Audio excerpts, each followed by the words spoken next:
Welcome to In My Bag with Backpack Jeff, where we connect with ordinary people doing extraordinary things. And today we have a special guest here today, Tatyana Bailey. Tatyana Bailey is a real estate impresario. She is absolutely doing her thing in real estate. How you doing today? I'm doing well. I'm doing well. Excited to be in 2021. Excited to be in. Happy New Year. Happy New Year. Happy New Year to you. So tell me, since we're starting off with Happy New Year, tell me, how did 2020 end for you? 2020 actually ended amazing for me. Okay. So I actually ended up achieving all of my goals that I had when it came Wow. to my career. So that was really good. I obtained my multi-million dollar status. The multi-million dollar status. Yes. Okay. What does Yes. that mean? That was one of the questions I was going to ask you because I saw that on Instagram. So we can Yes. start right there. What does multi-million dollar status So mean? it just means my sales volume for the year Uh-huh. is above, $2 million. It's above $2 million. Yeah. So about 3 million. Wow. So about $3 So million. about 3 million in 6 months, actually. In 6 months. In 6 months. So imagine what you can do over the course of a full year. I'm excited for 2021. I can tell. I would I'm be excited super for 2021 as well. Yep. So you've hit all of your goals. You hit all of your goals for 2020. How do you put a plan into place so that you can exceed those goals? Because if you did almost 3,000 in 6 months, statistics show that you should do almost 6,000 in a full year, So right? my goal for 2021, Okay. I don't really want to put it out there just in case. Okay. But my goal for 2021 is at least 10 million. It's at least 10 million. At least 10 million. You know what? I think it's perfect that you set that goal at that, even though it's more than double of what it is that you have, because I learned from Les Brown. He says, and it's something so profound. He says, most people fail in life not because they aim too high and hit. Most people fail in life because they aim too low and most people fail in life not because they aim too high and miss. Most people fail in life because they aim too low and hit. And I think that when you think about what it is that you're trying to accomplish, if you're trying to accomplish that $10 million goal, I think that that's something that is a stretch goal for you, but it kind of forces you to Yeah. be a better version of yourself. I think so. And I think, just implementing like the right tools, I think I'll be fine. With this year being my first year, pursuing real estate full time, Okay. or at least the 6 months that I, Right. really, hit the ground running. I didn't market. I didn't do anything. You like didn't do any marketing. I leveraged social media to the best of my ability, and it worked out for your girl. So That's amazing. So talk about that. How did you leverage social media to help you in real estate? What does that look like? So what I did was, just being in sales for so long, I realized it's relationship building. Uh-huh. So I took my personal social media account where I had all my friends, families, followers, all that stuff, Right.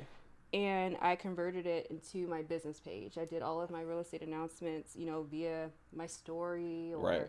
through my page, and I made sure that I leveraged my hashtags. So like if you look up hashtag Maryland Realtor, I own that. Like it's just It's me. all you. All me, pretty much. I mean, you have other Maryland Realtors. Yeah, but absolutely. But when you get on there, there's so much of you.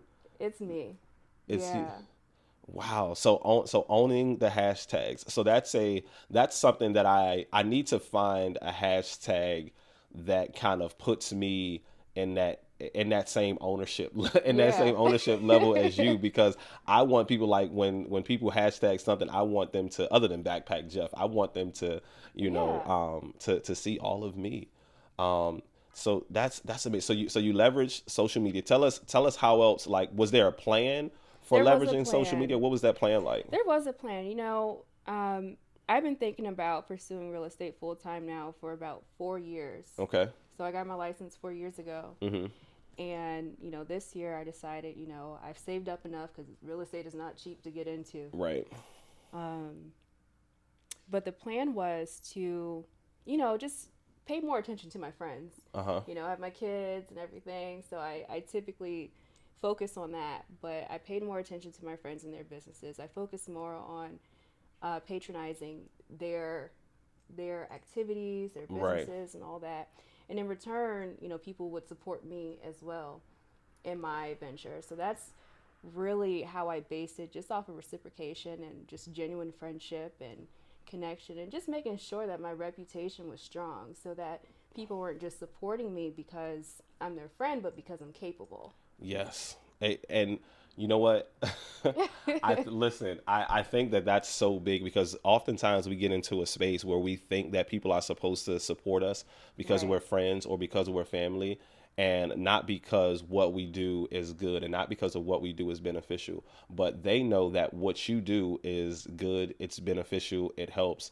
And I think so. I think it's also tough because a lot of, from what I've heard, you know, you don't want to let you don't want to let your friends into your financial business, quote unquote. You know what I mean? I Um, hate that you phrase. hate that phrase. I hate Tell that us why. phrase. Because that was something that I was thinking about. I'm like, okay, I'm ready to buy a house, and they're like, and my aunt's like, oh, I sell real estate, or like my friend is like, oh, hit me up, and I'm like, do I really want? So tell me why. Yeah. So I personally hate that phrase because I just feel like you should support your You friends in should. their endeavors, especially if they are capable. Yes, I feel like the best of friends, they build with each other. I agree. Building is is really the foundation of any adult friendship. Yeah, I can tell who's my friend by who's willing to support me and who I'm willing to support. absolutely. So, I'm definitely with you there. So you and I, we met a couple of months ago at a movie premiere event. You were supporting a friend mm-hmm. there, right? I would imagine. Who were you supporting there? Ian, Ian. Ian Okay. Markel. Yeah. Yeah, Okay. he's pretty amazing. I hope I pronounced his last name right. But he's amazing. He's so bright. He's a visionary. He's one of those men that makes you, just really, just admire the strength that a lot of men possess. Like raw, natural, masculine, but caring and so Sure. just open. I would support him with any and everything. That's Great beautiful. friend of mine. That's beautiful. And we had a really good time at that moment. And I think that's just indicative to what you were saying, that you go out and you support your friends and you patronize their events, and you go to where they are so that people can in turn support you. Well, that's not the only reason. I Well, genuinely yeah, well, support. yeah. I mean, yeah, no, I absolutely. support greatness. I listen. Can we need to put an applause on that supporting greatness. I think that's beautiful. I think it's always. I think it's always important to make sure that you have your antennas up, but then you also thoroughly enjoyed yourself Yeah. at the event, and you're coming out and you're supporting a friend, and that's amazing. So we talked. You were saying a little bit before. It took you 4 years to get into real estate, into doing this. What made you want to get into real estate to begin with? So I've always loved architecture and homes and money. That's Sure, one of those a things. Like, motivating factor. yeah, I've always been fascinated with wealth and wealth structures, and I've noticed that the wealthiest people in the world, start out in real estate. Whether it's real estate investing, they're realtors, whatever the case is. I just knew I needed to get into real estate so I can achieve my goals. Hmm. So, are you using real estate as like a catapult so that you can accomplish something else, or is real estate the thing that you Um, want to do? Both. Both. Okay. It's both. The main reason why I got into real estate was to help everyone around me. Hmm. You know, so where I grew up, my mom, she didn't buy her first home until she was in her 40s. Wow. You know, and just being able to connect with people my age and even younger and helping them become homeowners is really my goal. If I can help my community, really get involved in wealth building activities, Hmm. then I'm completely happy, and that's my primary mission with real estate. It's helping other people build wealth, wealth Wealth, principle, yeah, wealth principles. wealth building activities. Wealth building activities. You want to help other people build wealth building activities. What are some things that you would advise people on in terms of wealth building? Like how, like if let's say you have a kid, and it's not a kid. Let's say you have a grown up in their 30s, and they're looking at changing their financial portfolio. You know, they're looking at investing. They're looking at developing and building their finances. What are some things that you would advise them on? I would advise them to always keep the long game in mind.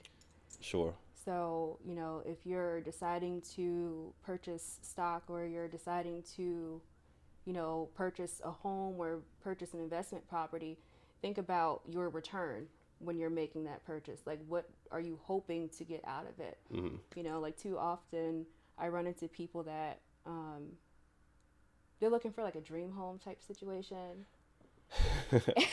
And there's nothing wrong with that. There's absolutely nothing wrong with that. Okay. But I do feel like when you're starting your portfolio, or you're looking at reorganizing or something like that, you should, understand that property is a tangible item, and you can do whatever it is that you want with it.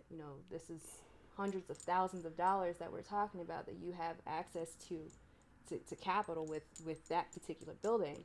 And if you don't, choose the right thing, you might not have as much capital to your advantage. All right. So I'm gonna ask you. I'm gonna ask you to advise me right now, because I'm interested in buying a house. I just had a conversation with my mother. Matter of fact, I think it was this morning. I was telling her that, I want to buy, it doesn't have to be my dream home, but at this point I'm like, I don't want to buy a townhouse, because I don't feel like I need a quote unquote starter home. Like, I don't feel like I feel like I'm ready. I'm in a position where I want to do a 4-bedroom, main level, upstairs, basement, nice basement. Doesn't have to have a yard. I really don't care about that one way or the other, but it would be nice if it did.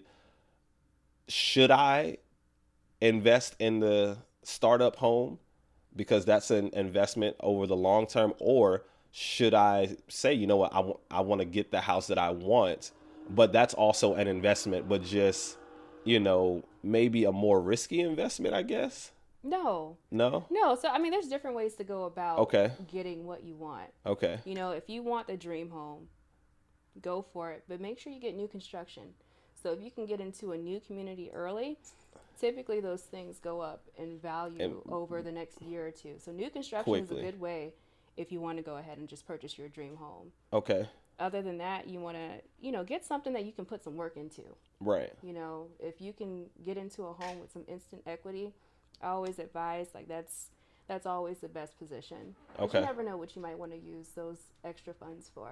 Okay, something something with some instant equity. So I'm also to the point where I'm looking at not just investing here in Maryland, but also investing in Pennsylvania, because in Pennsylvania you can find houses for a lot cheaper. I mean, dirt cheap. You're so close to DC, so it's like whenever you get outside of this area, everything is, you see homes for like 50,000 and like, wow, that's cool.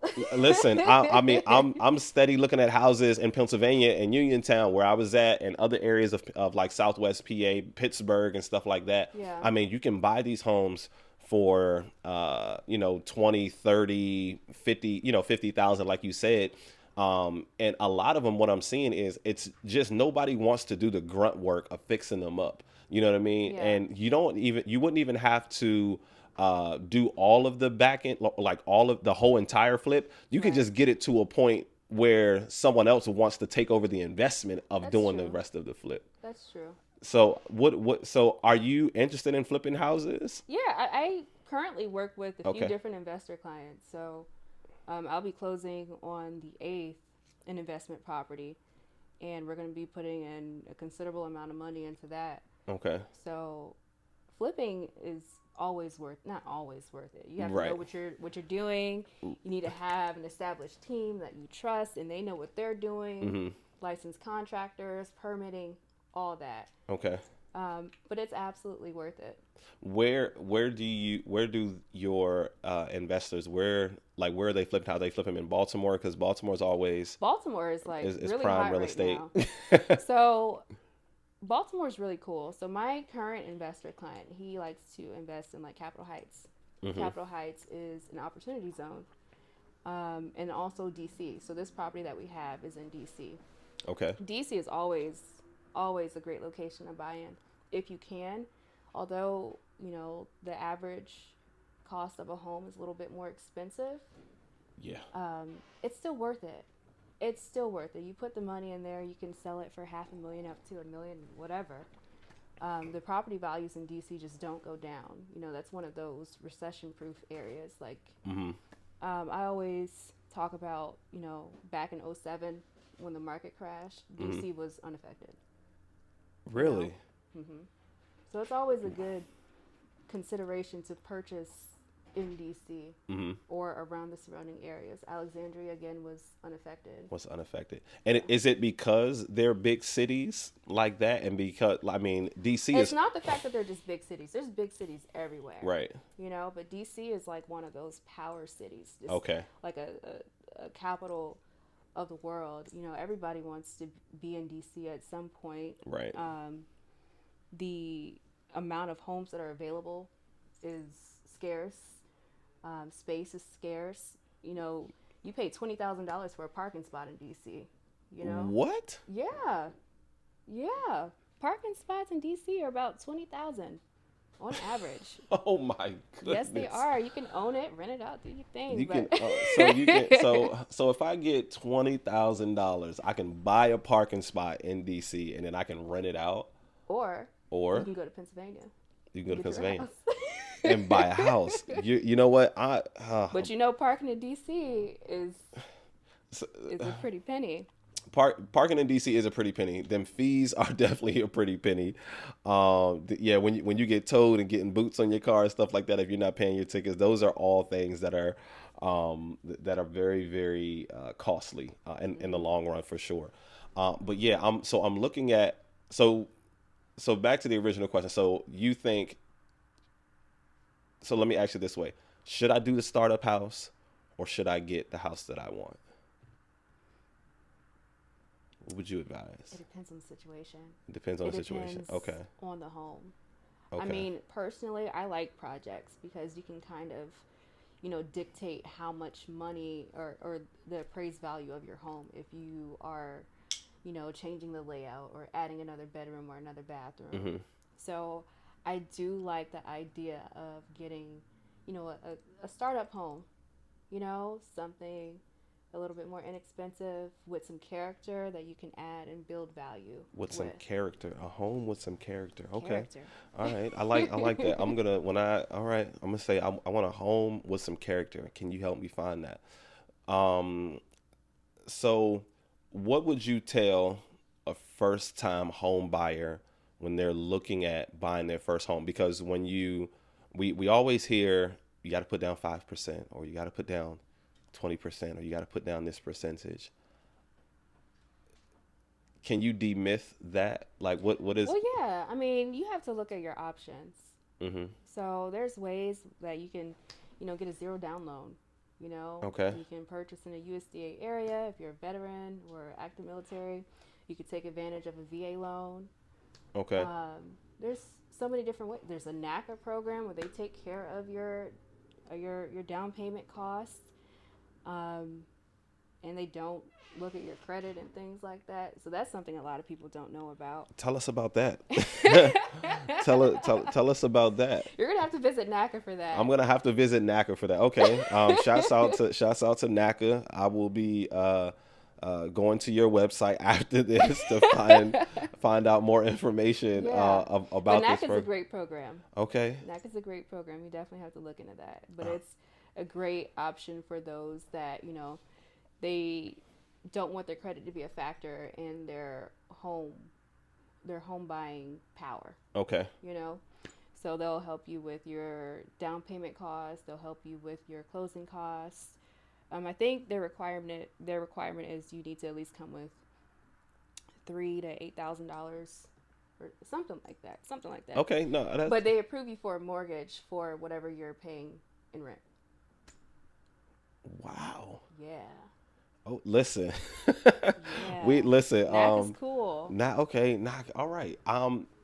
Listen, I'm so happy that we're having this conversation because these are the things that people don't know about. Hmm. I feel like I'm a knowledgeable person, and I didn't even know about this. A lot of people don't. A lot of people don't. Wow. So you Okay. have to explore your options and, Yeah. surround yourself with people that know what they're You have talking to surround about. you have to surround yourself with people who know what they're talking about. I definitely think that that's important. I think that, getting putting yourself in a position where you're not just associating yourself with, like, imagine if I only associated myself with poets.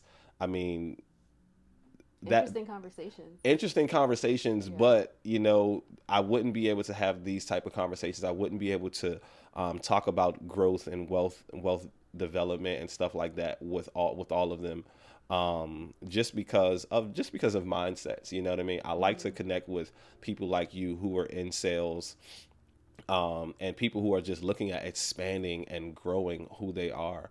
Um, when I think of expanding and growing who you are, internally, interpersonally, for me, I always think of different life lessons that kind of have molded me into the person that I am today.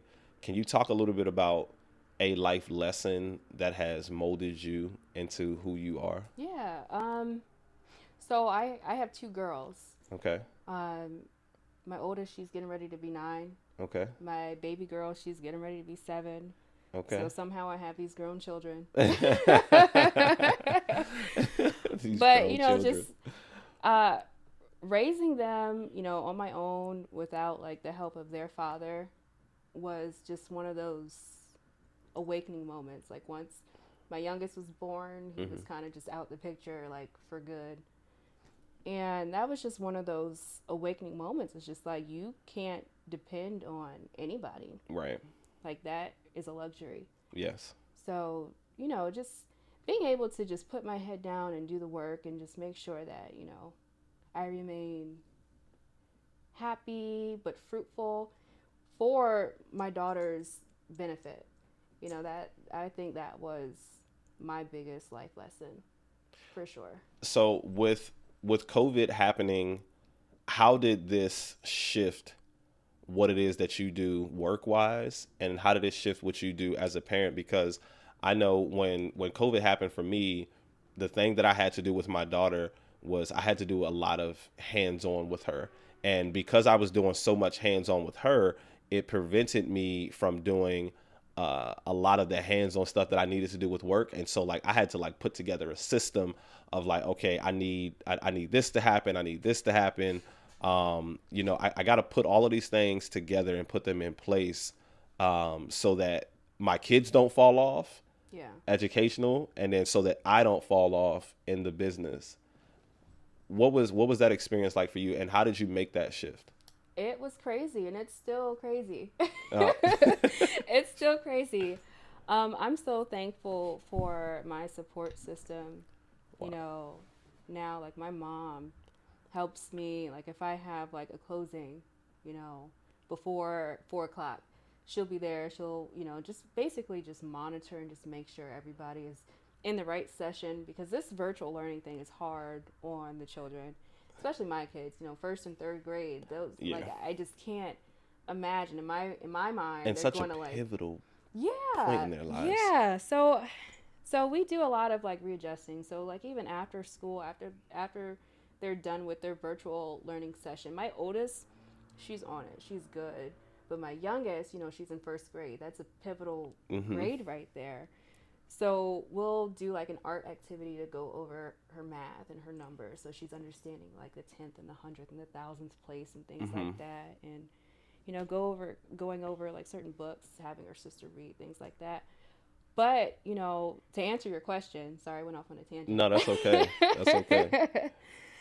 um, it's been hard. So pre-COVID, I was working for a black-owned dealer for Konica Minolta, office technology, and I still work for them. But then I was a regular W-2 employee, and COVID hit. I couldn't do it, and I was thinking about just renewing my real estate license and just diving in, Hmm. and it just made sense.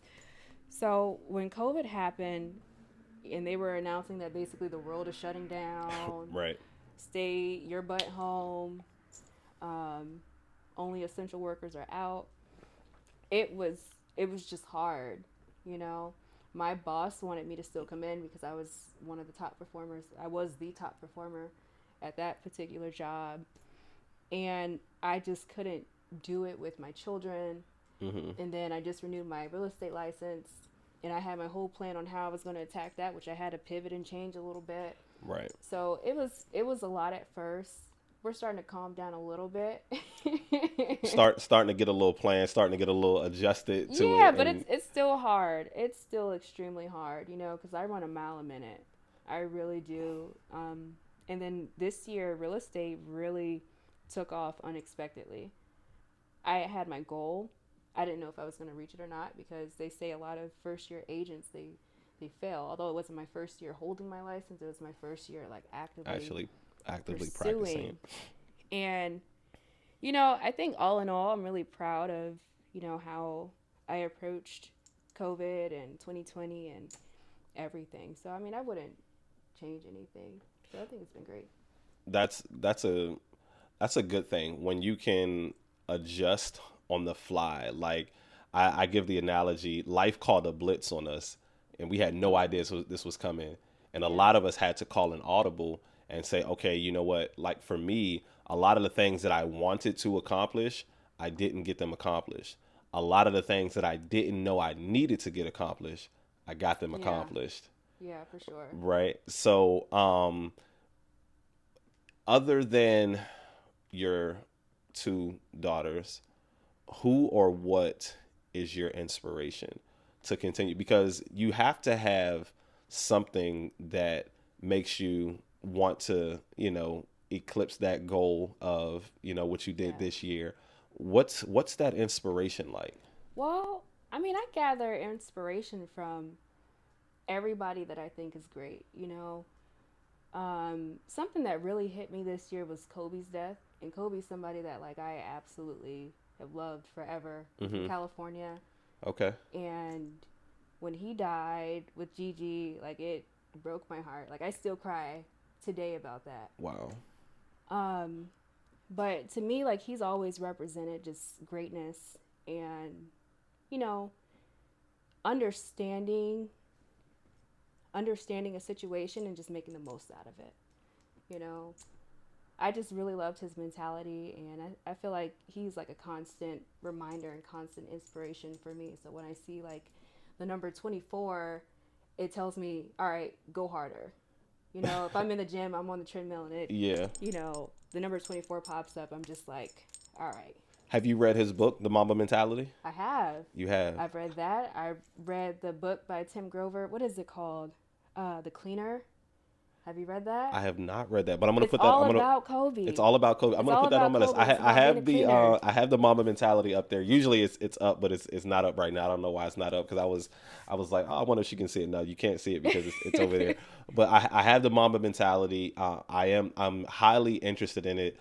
Uh, Kobe being a Virgo, I feel like I understand him. Are you a I Virgo? am a Virgo. I'm a Virgo. 9/14. Come on Oh now. my God. Yes. Come on now. Virgo Nation. Virgo Nation, yes, absolutely. See this, this makes more sense now. I feel like I understand you 10 times more because of that connection. That Mamba mentality of like locking in and zeroing in is Yeah. something that we possess that not many people possess, and we can just become laser focused, but still focus on all of the other things that we have to, Yeah. as in being a parent, as in being a daughter, all of those other things. That's absolutely amazing. So wow, the mama mentality first. I think that's beautiful. Are there any other business ventures that you are exploring at this point? I'd say exploring probably.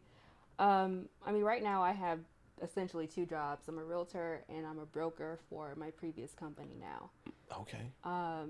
So I would like to get into development, like land development. Mm-hmm. So I'm learning about it, but again, I don't like to rush into things just because I want to do something. You Yes. know, there's other priorities there. I still have, you know, a portfolio of clients that I have to take care of and make sure that they have my attention. Because one of the things that separates certain realtors apart is their level of attention to their clients. That's it. That was my next question. Yeah. Appreciate it. Sorry. Go ahead. No, go ahead. That was great. Yeah, you have to be there for your clients. You have to be there to answer their call. It's a scary experience. You're moving hundreds of thousands of dollars, and if someone's only talking to you on the weekends or when it's convenient for them, like, you get a little, nervous, antsy, you get irritated, and that's never my goal in my transaction. So I don't ever want to take off more or bite off more than I can chew. Mm-hmm. So, I study in my free time. And again, I still have my other job. I have to make sure that they're good. Yeah, absolutely. But my clients are my number one priority. So what does Tatyana do to separate herself from other realtors? I know you said attention to detail. So like some things that I would do for like for clients when I used to sell insurance. So we always wanted to make sure, like, when you got a client or you schedule a meeting, for me, I would always say, if I schedule a meeting with you, I've already sold you. Because if you give me the opportunity to sit down with you, this is a wrap. You're gonna buy this. It's just a matter of when. Right. You know what I mean? And in the case, I was selling Aflac, and we did business to business. So in the case of Aflac, it was like, I'm going to sell to your employees. It's just a matter of when we sit down, because this makes sense. Right. And so we had the Aflac ducks, right? And so I would always bring one anytime I set up a meeting. Hey, how you doing? Just wanted to give you this, and I would squeeze it and it would say Aflac, Aflac, Aflac, and it would do that, nice. Right? And I don't know why, but people love that freaking duck. Yeah. Like, I cannot tell you. I kind of want one now. You know what? I'll get you one. Nice. I'll get you nice. one. And you can put it at your job. People love these ducks, and it's such a selling tool. And then also, like, when the company's 1 year anniversary would come up and things like that, like, I would send them a small gift and stuff like that. Like, that's how you go above and beyond for your people, for your clients. When I went and I spoke at a car dealership, the one thing that I told them, I said, people don't just buy things, people buy personality. Right. Like, I can be a horrible salesman, but if I have a great personality, if you feel like you trust me, you're more than likely going to want to buy something from me just because of how you feel talking to me. Mm-hmm. So what are some things that you do to separate yourself from other realtors? So, like I said, I try to make myself available. And then also, I think my personality has a lot to do with it. I mean, of course. I'm not pushy. Like, I make sure that whoever I'm with, they are in the driver's seat. I need to know your goals and your mission, and I want to be a supporting player in that. Okay. I'll be their biggest cheerleader, but I want to make sure that I keep them focused on their goals and make sure that I'm not telling them what they want to hear. I'm telling them the real, no matter how mean it might sound. Yeah. In a very nice and polite way. Of course. And I think that's something that my clients and my colleagues, what they love about me is that I can give somebody some real information without them truly feeling offended. People have a way of feeling offended if you tell them something that they feel like they don't want to hear. But I feel like that's just one of those gifts that I have. Like, I'm able to be open, honest, and tell you the 100% truth without stabbing someone, Absolutely. And you have to be creative with your words. You have to learn how to deliver bad news in a positive way. Yeah, and then also when you're delivering bad news, I don't like to just deliver news. Like, mm-hmm. if it's something bad, we need to have a solution behind it. Like, you can't just be like, oh, well, we didn't get this house. No. Okay, well, look, the sellers have been a little crazy with this one. They're being a little obnoxious. They don't want to go down lower.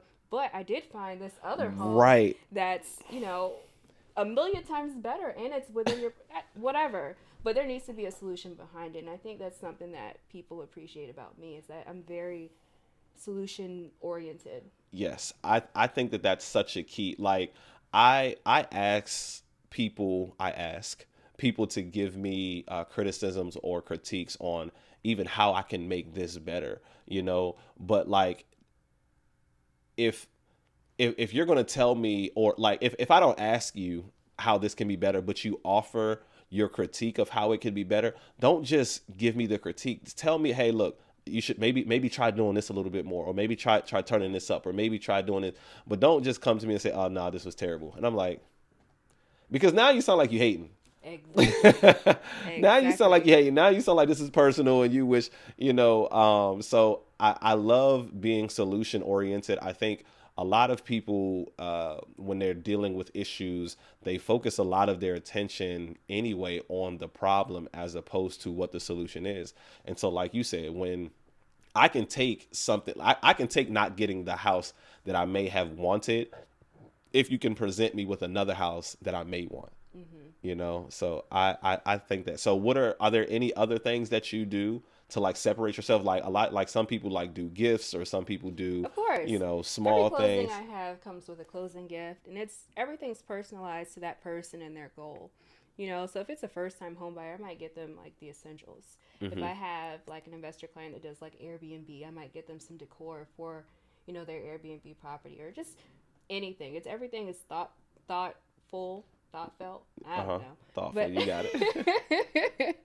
but I do put a lot of thought into that. And then even beyond that transaction, I might send somebody something for, Thanksgiving, Christmas, whatever. That But it's an ongoing relationship. I make sure that my clients don't feel like clients, because they're not. They really right, they're become people. friends. But Yeah. they become friends and family within the transaction. Some people don't do that. They like to separate business and personal. But I mean, personally, I don't really care. I don't have any ill intent. My Right. clients don't really have any ill intent, so I make sure that we do become family. I want to know their families, and the important dates that they have coming up. I want to know their dog's birthday and I want to know their dog's birthday. I think that's so important. Those are the things that I loved doing when I was in sales, and even even part of doing what I'm doing now. Like, do you keep in contact with them after the sale is over? I would absolutely, imagine, right? Because again, absolutely, that's all a part of the relationship. That's if they want to buy another house in 5 years. yeah, Hey, I'm going back to her because she tells me happy birthday every year, you know what I mean, yeah, and sends me a $15 bottle of Stella Rosa wine. yeah, Just little things like that, or like a small gift basket, or some Bath and Body Works stuff. You know what I mean, like a bag or something like that. Those relationships, a lot of people don't understand how important those relationships are, and how important it is to manifest and continue to build on those relationships. yeah, absolutely. I think that's so important. And I think I definitely think that you're a trendsetter, and one of those people that go above and beyond. I don't understand why more people don't do it.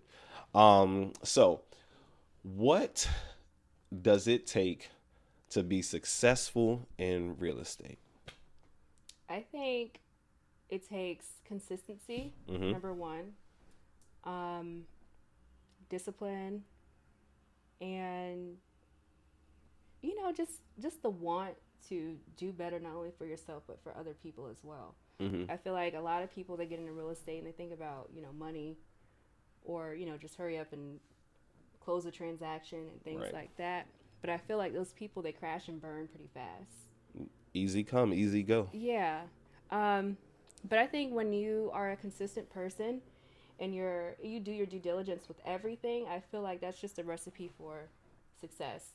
So I make sure, every little thing that I do is within compliance.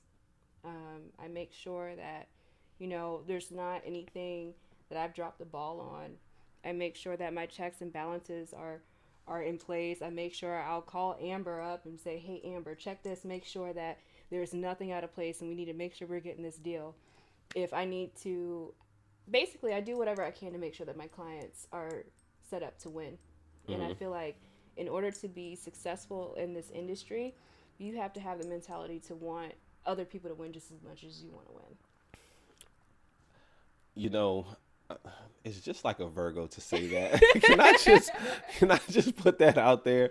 It's Yeah. just like a Virgo to say that because I live by the motto of the more people you can help get what they want, the more you can have what you want. Mm-hmm. Like I've gotten to a point in my life where I say I don't even pray for myself anymore. I just pray for other people because I know as long as I'm continuing to do the work that I'm supposed to do, I'm going to be blessed. There are other people who need those blessings much more than I do. So I'm going to pray for them. And the Yeah. reason being is because I know someone's praying for me.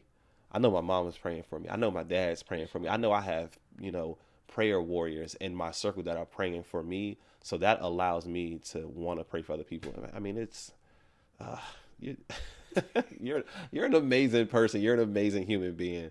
And like I said, just off the sheer fact of being Virgos, I swear I feel like I know you and I understand you. I understand how you think. I see why you said Kobe is like, Kobe is like just everything. Like it's I don't even know how to explain it, man. That's my guy. I got these shoes and named them the Mambacitas. the Mamba Seats. Come on, Mamacitas. Oh my goodness. I like it. I like it. No, that is that's beautiful. So I like to ask this question because it got a lot of attention on Facebook when I asked it. If you were given $10,000 as a gift, what would you do with it? mm, I don't know. I probably do like a little small renovation project, or I guess the responsible answer would be to No, we want to no, we want to know what. So we want to know. I mean, I my don't my know. one guy said he go on vacation. I might do that He too said he in the said he take a cheapest way vacation. possible. Add some crown molding or a tray ceiling or something somewhere, and then Okay, go on vacation. do a little vacation. Okay. Little Um, vacation. I'll probably go to Florida or something yeah, yeah, small. absolutely. So I there's another question that that I love to ask, and it was in a movie called 16 Blocks, and it was with Mos Def and I think Bruce Willis, and in the movie, I'm gonna preface this by saying, don't overcomplicate it. You're a Virgo, so don't overcomplicate it. Um, it's very specific as we are. We are very straightforward people. So you're driving a car away from a hurricane, right? Mm-hmm. Only two people can fit in this car. Okay, only two people. Nobody can fit on the hood. Nobody can fit in the trunk. It's a motorcycle. Okay. Okay, All right. nobody but two people can get on this. All right, you're driving and you see three people on the side of the road. Now they're about to get hit by this storm, but It's terrible. you can save someone. Okay. Okay, there's your best friend who just saved your life. There is the love of your life, and there is an old woman who, if you get her to the hospital, she can survive. What do you do? What? Well, that's easy because I Uh haven't oh. met the love of my life. Okay. I don't know that old woman. I'm gonna save my best friend. You got, Go, bestie. you're not gonna save the old woman. She lived a long She life. lived a long She lived a life, long but I mean, life. she could. I My mean, bestie just saved my life. How would I look if I don't save her life? but what about the love of your life? I know you said you haven't met the I love of haven't your met him life, yet, so it doesn't but even but he count. but he's It right doesn't there. even count. But he's How do I right know there. that? Because- all right, you know what? You're Exactly. right. You're right. You can't argue with the Virgo on Bestie's hopping on the motorcycle. besties hopping on a motorcycle. Yes. Okay. All right. So we've gotten to the point of the podcast where I like to play a little game called In My Bag. So you see the dope backpacks here. Very The, dope. the Lion backpack, the Armani Exchange backpack. So in them, down here we have some cards. All right. Allows us to get a little bit more in depth about who Tatyana is. Allows us to learn a little bit more about her, some of the things that she would like to accomplish in 2021, some of the things that she is proud of in 2020. So the first questions I'm going to ask you is going to be about last year in review. All right. I'm just going to grab 6 cards and I'm going to put them down and then we're just going to flip them over. All right. You want to keep your answers short and sweet. This is like rapid fire round. All right. All right. So 1, 2, 3, 4, 5, 6. All right. Pick a number 1 through 6. 4. 4. 1, 2, 3, 4. What was one of your best decisions of 2020? My best decision of 2020 was hopping into real estate, of course, full time. Hopping into real estate full time. Congratulations to you on all your success on Thank that you. and the success that you will have in 2021. I know you're going to do amazing things. Pick another number. 2. Number 2. All right. What has kept you up at night? My clients. Yeah. Like I go to sleep with my eyes open, just thinking, all right, what do I got to do tomorrow? All right, what document do they need? What offer are we about to put in? Yeah, Okay. yeah. All right. Pick another one. 1, 3, 5, 6. 6. You like even numbers, huh? Mm-hmm. I already asked you that question. Pick another one. All right, we'll do 1. Number 1. All right. What was your most exciting experience of 2020? Oh wow. My most exciting experience of 2020. So I got a DM from somebody on Facebook. They were like, "Congratulations," and I'm like, "For what?" Right. They're like, "You didn't see the Property Spark blog?" I'm like, "I don't know what you're talking about. You're talking to the wrong person." He was like, "You were just ranked number 7 Woo! in the state of Maryland for Woo! realtors on social media." And I'm like, "You ain't talking to me. Goodbye." You were just ranked number 7 for realtors on social media. Yeah. Yeah. So that was really exciting. That was probably like the highlight of my year. Wow, Yeah. congratulations to Yeah. you on that. We're going to put some hand claps in there for you on that part. Yay. Pick another number, 1 through 6. We'll do 4. All right. With the knowledge you have now, what would you have done differently? I probably would start my investment portfolio at 18. Probably. Yeah. At 18. Okay. People do Man, it. we have to have some more in-depth conversations off camera, off mics, because I want to pick your brain about all of this stuff. I'm telling you. All right, pick another number. All right, we're going to do 1. Number 1. What are you most grateful for? I'm most grateful for God, honestly. Okay. Like I spent a lot of time praying and, honoring God, and I feel like he hears all my prayers, and he blesses not only myself but the people around me, and I'm very grateful for that. That is amazing. I certainly feel the same way that you do. I'm certainly thankful and grateful for that relationship, and mostly for guidance, not just for me, but for the lives of those that are around me. So, For sure. all right. So now these next questions are going to be looking ahead to the upcoming year. So things looking ahead to 2021. All right. Pick a number 1 through 6. All right, we'll do 6. We'll do 6. With what will you be congratulating yourself on a year from now? Hitting 10 million in sales at a minimum. Hitting 10 million in sales as a minimum. Congratulations to you in advance. Yes. You know what? You know what I'm gonna Ashe. do? I'm gonna put this out there. I will be releasing my book.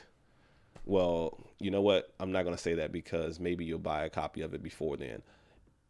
If you hit your $10 million goal in 21, I'm gonna have a special backpack for you. Nice.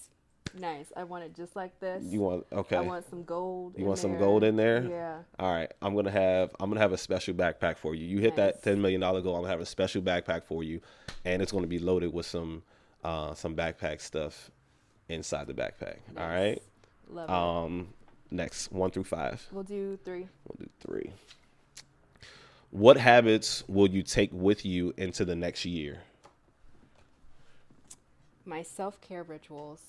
They're just everything. They Have- keep me sane. Have you always been engaged in self-care? No, I haven't actually.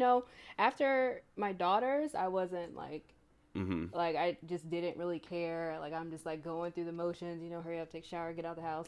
Right. That type of thing. But, just taking the time, just exfoliate.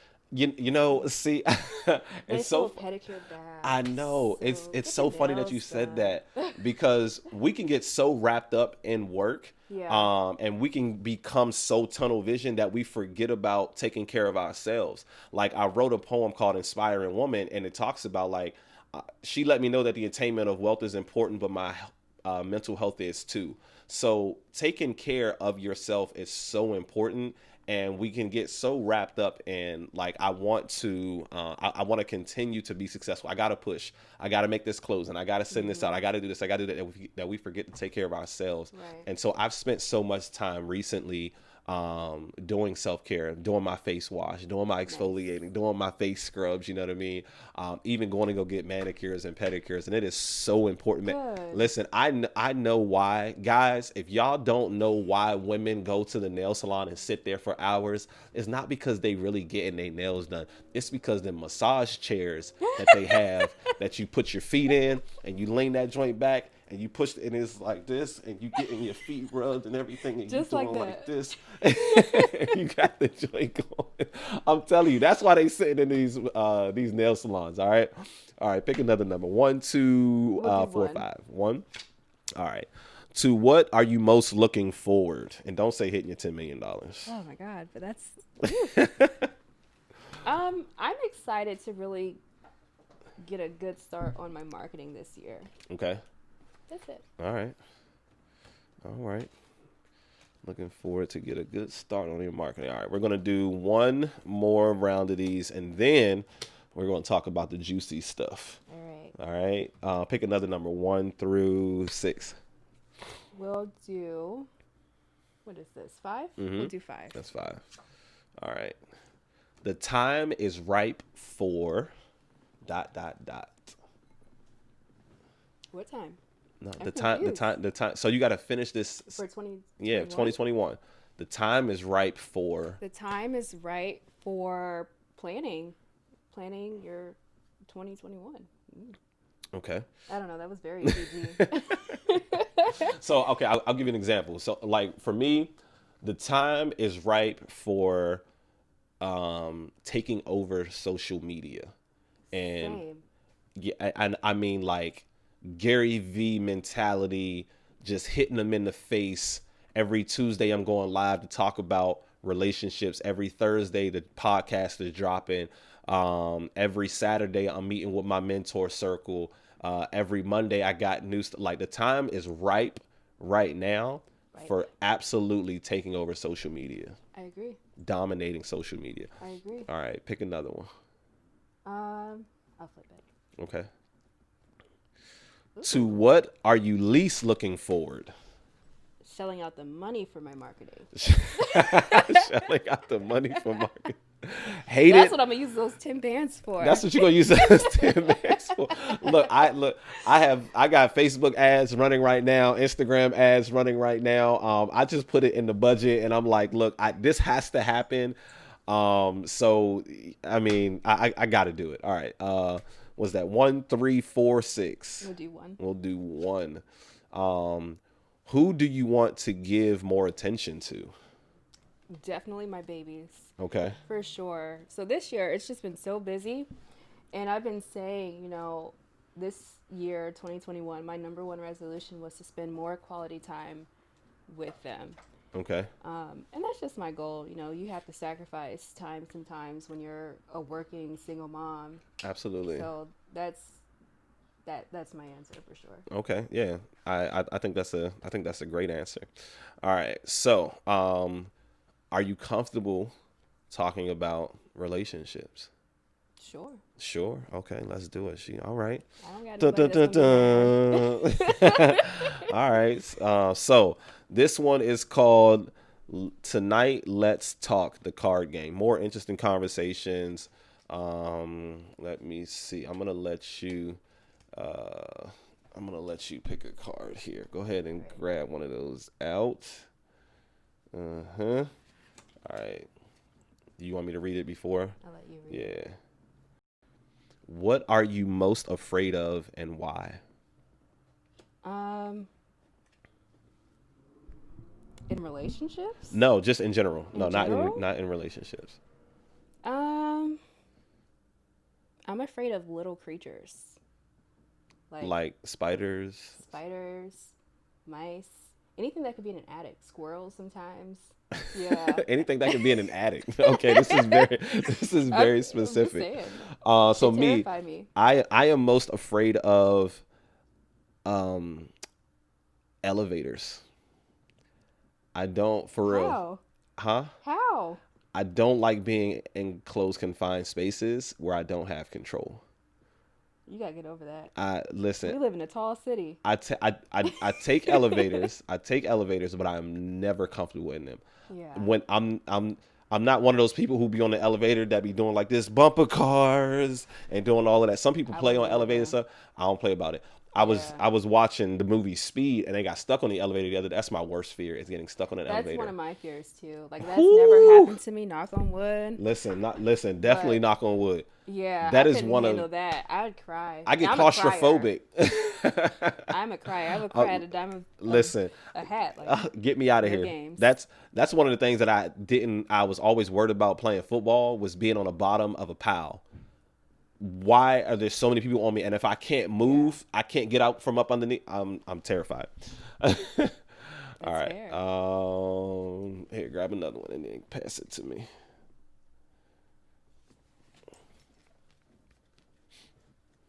Okay. Let's see. All right, maybe you can say pass. I'll pass on that one. Okay, there you go. Let me see. We don't want to get all up in her business and have all of these crazy people. Um, that's an interesting one. That's an interesting one. That is interesting. Which childhood experience shaped you the most? I think moving often. So my parents were both in the Navy, Okay. so I moved all the time. And I think that's really shaped me because I've had to, get adjusted. I've had to be the new girl, like I don't know how many times. Um, and just having to acclimate to different cultures and all of that. And I feel like that's really made me successful. So although like I'm a natural introvert, very Mm-hmm. quiet, very shy, but I also don't mind stepping outside of my comfort zone and talking to whomever, wherever, whoever. Right. So that is definitely my You know what? I say the same thing. I'm an introvert until I'm not. yeah, for sure. I can definitely be an extrovert when I need to. All right. We're gonna do the last couple. What does love mean to you? Love is it's a series of actions and responsibilities and a level of consistency. I feel like that's what love is. Like love to me just isn't like a feeling. Mm-hmm. Um, I read somewhere that when you feel like butterflies and that anxiety, like that's not love. That's like that's your body rejecting whatever experience that you're around. But love needs to be looked at more like a verb. I care for you, so I'm going to, you know, make sure that by the time you come home, everything is set for you. Just like little things like that. Being Being attentive attentive, for to your sure. partner, I Yeah, think, is something that a lot of people don't experience. yeah, And me, I'm a natural server, so those are all of the things that I love doing. Is like you said, making sure that dinner is ready, making sure that the house is clean, making sure that the kids are taken care of, so that when she comes home, she doesn't have anything to worry about. right. Like she's taken care of. If I got home before you, I know you had a longer day than me, obviously. And typically with what I do anyway, right now, I'm going to get home before you in a lot of cases. So how much sense would it make for you to also have to come home and check the kids' homework and, Yeah, make sure the dinner is cooked, you know what I mean? Stuff like that. yeah. So yeah, no, I get that. Um, this is a good question. How do you feel about that one? I'll talk about it. You talk about it? Let's Okay. talk about it. This might get a little too A deep, little but too let's deep. talk about Okay. it. All right. I think. Let me ask the question. What was the lowest point of your life and how did you recover? So the lowest point in my life was, being a teenager and not being on the best terms with my parents and them kicking me out and things like that. Mm-hmm. Things that some little black children go through. Sure, absolutely. I was out of the house at 17. Look, I was out of the and house at 17, so I know. just not having money, I had to spend all my little Taco Bell coins on like hotel rooms. That And was your first job, Taco Bell? no, that was actually my second job. My first job was Mrs. Fields Cookies. Mm. Yeah, and then Taco Bell. And I remember like wishing I could make a check over $800 and things like that. And at one point, like I would run out of money and would like have to like sleep in laundry rooms, and it was, Really? ugh. You had to sleep in laundry rooms? Yeah, it was so embarrassing. But I had a good friend. Her name was Casey Jennings. Her and her mom, took me in for a little bit, and I was still in high school, so I still managed to graduate with a 3.8 overall GPA. So I was like hella proud. So you went from sleeping in laundry rooms to now Yeah. selling real estate in Maryland, close to 3 million in 6 months. Being a super dope woman, being a super dope mother. Um, I mean, wow, that's so interesting because I like when we think of the things that we go through, a lot of times we think that I'm the only person that's ever gone through this, or like Mm-hmm. Looking at you, I would have never said this woman had For to sure. sleep in a laundry I room. would be You damned know, if that's what you would think. like that's never. Oh, she was homeless at one point in time. That's never something that I would have thought to even say about you, Yeah. to speak about you. But to know that just makes me appreciate your story even more. And this kind of fairy tale story that still hasn't ended yet, Right. but will soon end with certainly happily ever after. You know what I mean? And you'll continue to grow. And I say that because I had a similar experience. Like I slept in my car when I would go and sell insurance and different things like that. Like I wouldn't pay for hotels. I would sleep in my car because I didn't have number one, I didn't have money to buy a hotel at first, but because of the insurance business, the turnover happens so fast. If you sell insurance on Monday, you can get paid on Wednesday from those Nice. same policies. But after I've spent 3 days in the car already, I'm asking myself, okay, I've only got 3 more days here. Why do I want to spend $60 a night on a hotel when I can just sleep in this car, even though it's the middle of winter? And I would literally wake up every hour, turn the car on, blast the heat, let it get really hot in the car, turn it off, go back to sleep for an hour, wake up, blast the heat, Yeah. and I would do that over and over and over again. And I mean, I would do that for weeks at a time when I was out in Texas selling insurance, or when I had to take the 22-hour drive. I would stop in Memphis, Tennessee, and I would sleep in Memphis, Tennessee in my car, and I would sleep outside of the hotel, right? And then what I would do is I would grab all of my bags and I would walk in the hotel as though I was coming, like as though I was like walking out to grab my bags because I forgot them in the car, Yeah. and walk in, and then I would eat a continental breakfast for free. So I would find out what hotels had the continental I had to breakfasts. do that. For real. I was doing that. Yep. I Yep. It was was so bad. So it much. was Oh God. listen, look, but I mean that's part of this journey. That's part of this struggle. I slept outside them hotels.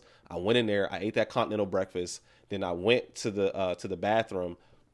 I kind of gave myself like a quick face wash up and stuff The like bird that. bath. Yeah, Yeah. gotta get the bird bath. But then what I realized was, wait, I got a membership at the YMCA. There's YMCA's all over the place. So let me go get a workout in as well, and then I can just shower there. You know what I mean? Really early in the morning. So that's what I would do. I would go to the gym, work out like 5 in the morning, shower early in the morning, and then I would go to breakfast at like 7 o'clock with my bags, looking like I just came from a workout and stuff like that. Yeah. And I would go and I mean, eat that. I mean, technically steal that continental breakfast that was Look, there. those times you got to do what you got to do. You have to you do have to do what you got to do, and Yep. those are the things that shape us into the dope individuals that we are. So look, we are we've gotten to the end of being in our bag, and you are definitely a person who is in their bag, and in a multitude of ways. In your bag as a mother, as a real estate agent, as a daughter, as an entrepreneur. I see so many great things for you, and I know that you and I will keep in contact. And I'm super excited to continue to watch you grow. I just met you, and I haven't known you for too long, but I feel like I feel like I know your spirit, and I just feel like you're going to be one of those people who I can reach out to just for encouragement, encouraging words, and a number For of sure. things. For So sure. tell the people how they can follow you, how they would get in contact with you if they wanted you to be their realtor. Tell it like how would people contact you and get in touch with you? Um, Different ways. I can be reached on Instagram, Okay. IG, at Tatyana underscore the realtor. My name is Tatyana. Okay. Spell it one more time for them. Tatyana. That's very important. Very important. I will make sure that it's on the video.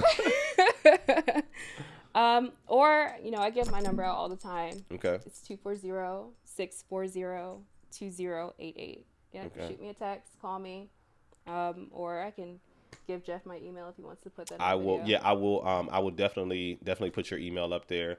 I will make sure that your Instagram is up there. Is there a website that? Yes. So they can actually go to amberandcollc.com, and I'm blasted everywhere, so you can definitely find She's my blasted information. everywhere. Tell us the hashtag that you own again, because if you want to find her real quick, all you got to do is go on Instagram and type in this hashtag, and you will find Hashtag her. hashtag Maryland Realtors. If you look up Maryland Realtors, actually, if you look up anything Maryland real estate, you'll see me everywhere. Because she's selling so many houses out here. I saw that. I saw that beachfront property Yes. in Maryland. Did you sell that I already? did sell that. God, you Yep. sold my house. That closed on the 29th. Oh my gosh. That's a compound. That It was- doesn't show the guest house. It's a beautiful What? house. It's the guest house. You have the main Oh. house. You have the pool, and then you have I want to be nosy. Yeah. Oh my goodness, that site was so beautiful. I gotta. It's great. Y'all That gotta was- see it. that was a great deal. I worked out some magic on that one. Y'all got to see it. Go to her page, and y'all got to see this house, man. Oh my goodness, it was such a beautiful house. Well, thank you so much. This was an amazing conversation. I feel like I learned so much about you. I feel like I'm gonna know so much more about you. I can't wait to have you on again in the future, just to talk about your growth, talk about what it is that you have next. I appreciate you. I appreciate all of you all listeners. My name is Backpack Jeff. You can follow me all social media at Backpack Jeff. It is spelled phonetically, just how it sounds. We're trying to teach kids how to spell Backpack and Jeff. BackpackJeff.com. Backpack Jeff on Facebook, PlayStation, Xbox, all of those things. All right. I love y'all, man. Until next time.